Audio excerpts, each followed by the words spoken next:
ಪಾಠ 4 ಸಸ್ಯಧಾರ ಬೇರು. ಹಿಂದಿನ ತರಗತಿಯಲ್ಲಿ ನೀನು ಈಗಾಗಲೇ ಸಸ್ಯದ ಬಗ್ಗೆ ತಿಳಿದಿರುವೆ. ನಿನ್ನ ಸುತ್ತಲಿರುವ ಅನೇಕ ಸಸ್ಯಗಳ ಭಾಗಗಳನ್ನು ಗಮನಿಸಿರುವೆ. ಈ ಚಿತ್ರದಲ್ಲಿ ಕಾಣುವ ಸಸ್ಯದ ಭಾಗಗಳನ್ನು ಹೆಸರಿಸೋಣ. ಎಲೆ, ಟೊಂಗೆ, ಕಾಯಿ, ಕಾಂಡ, ಬೇರು. ಸಸ್ಯದ ಬೇರು ಎಲ್ಲಿ ಬೆಳೆಯುತ್ತದೆ? ಸಸ್ಯದ ಬೇರು ಕೆಳಮುಖವಾಗಿ ಭೂಮಿಯ ಅಡಿಯಲ್ಲಿ ಬೆಳೆಯುತ್ತದೆ. ಬೇರಿನ ಬಣ್ಣವೇನು? ಬೇರಿನ ಬಣ್ಣ ಕಂದು. ಬೇರುಗಳು ತಮ್ಮ ಜಾಲದಿಂದ ಮಣ್ಣಿನ ಕಣಗಳನ್ನು ಹಿಡಿದಿಡುತ್ತವೆ. ಇದರಿಂದ ಸಸ್ಯಕ್ಕೆ ನೆಲದ ಮೇಲೆ ನಿಲ್ಲಲು ಆಧಾರ ಸಿಗುತ್ತದೆ. ಸಸ್ಯಗಳು ಬೆಳೆಯಲು ಬೇರು ಬೇಕು. ಸಸ್ಯದ ಆಧಾರ ಬೇರು.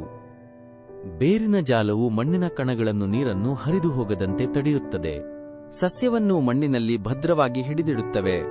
ನೀರು ಮತ್ತು ಪೋಷಕಾಂಶಗಳನ್ನು ಮಣ್ಣಿನಿಂದ ಹೀರಿ ಸಸ್ಯದ ಇತರ ಭಾಗಗಳಿಗೆ ಕಳುಹಿಸುತ್ತವೆ. ಹೆಚ್ಚಿನ ಆಸಕ್ತಿದಾಯಕ ವಿಷಯಗಳಿಗಾಗಿ ಸಬ್ಸ್ಕ್ರೈಬ್ ಆಗಿ ನಮ್ಮ ಲೈಬ್ರರಿ.